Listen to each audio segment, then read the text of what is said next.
Hey there, welcome to another Photoshop tutorial from tutcast.com.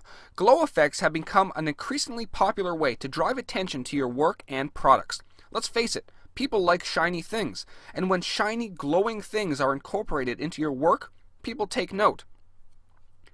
In this tutorial, I'm going to show you how to add glow effects to lines and text to help your project stand out from the rest. We're aiming for a result similar to the one that you see in front of us. Let's go ahead and begin. One of the most important aspects of an effective glow is a strong background. The layer styles, which we'll be adding shortly, depend strongly on the layers behind it. I have found that a dark background or one with nice, vibrant colors will work best. You'll see what I mean once we add the styles. In the image I'm using, I've already gone ahead and cut out the model from the background and made some minor edits, but in your projects you can use realistically any image you wish. And how you design your background is completely up to you. I've gone ahead and kept things pretty simple by adding a few blue and purple spots to a dark background. Now we get to the fun stuff. I'm going to show you how to create glowing trails which will wrap around your model. To do this, we're going to be using the pen tool to create a path. Hopefully you have some basic knowledge using the pen tool, but if not, check the link in the sidebar for an in-depth pen tool tutorial. There are two things that we need to do before we make our first design. First, we need to create a new layer. Each glow should be on its own layer. At the bottom of our layers palette, click the new layer icon. Next, we need to define our brush. Hop into the brush tool by pressing the letter B on your keyboard. You can technically use any brush you wish, but a small, hard brush tends to result in nicer outcomes. For this video, I'm going to add the calligraphy brushes to my list. Select the 28 pixel brush, then decrease the size to around 7 pixels. Once that's done, we need to customize our brush a little bit further. Head into your brushes panel by either clicking on this button here, or heading to Window and then clicking on Brushes.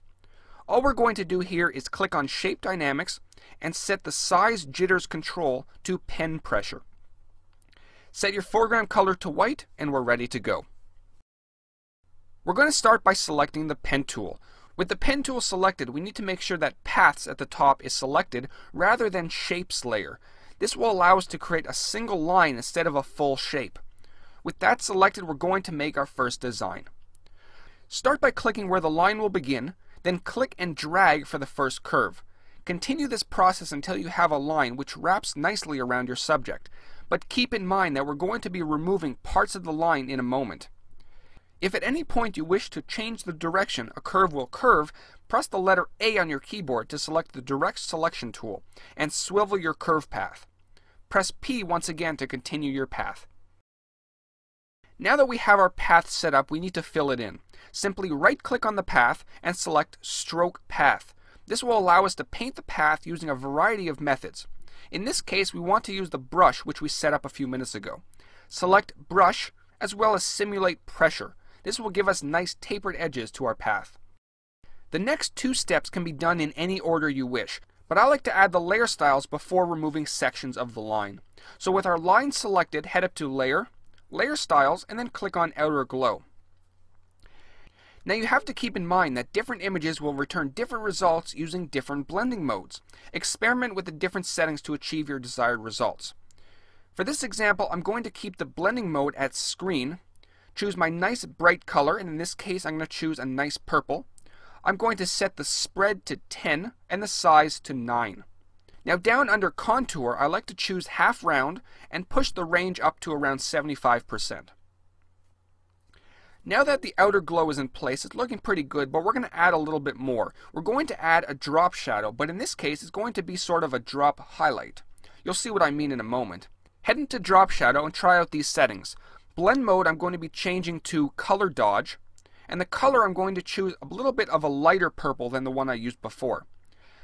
Opacity will be decreased to around 60%, and distance will be pushed down to 0.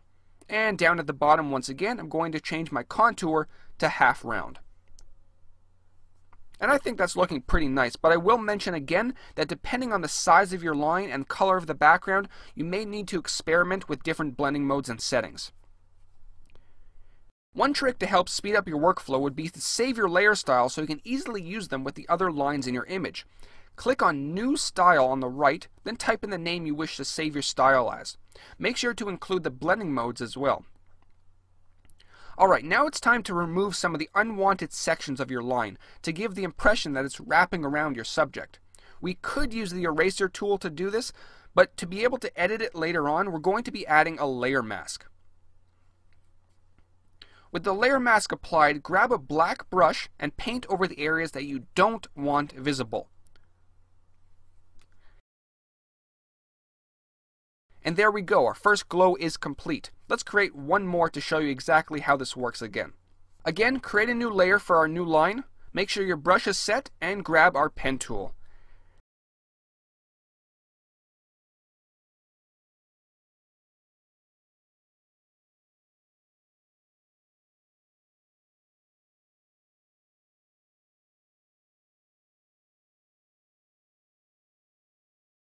Now remember how we saved our layer style when we created the last glow? Well, we're going to go ahead and head into layer styles once again. Click on styles at the top and select the saved style. Boom, instant glow. Now we can go ahead and make some changes if we wish. Let's make this glow blue. And once again, pop a layer mask on the layer and remove your unwanted areas. And that's pretty much about it. With the right layer styles, you can easily make nice glowing effects for your designs and projects. You can even use the same layer styles and methods to make your text glow. Try it out yourself, post a video response if you like. Hopefully this works out for you. And until next time, this is Howard from tutcast.com. Take care.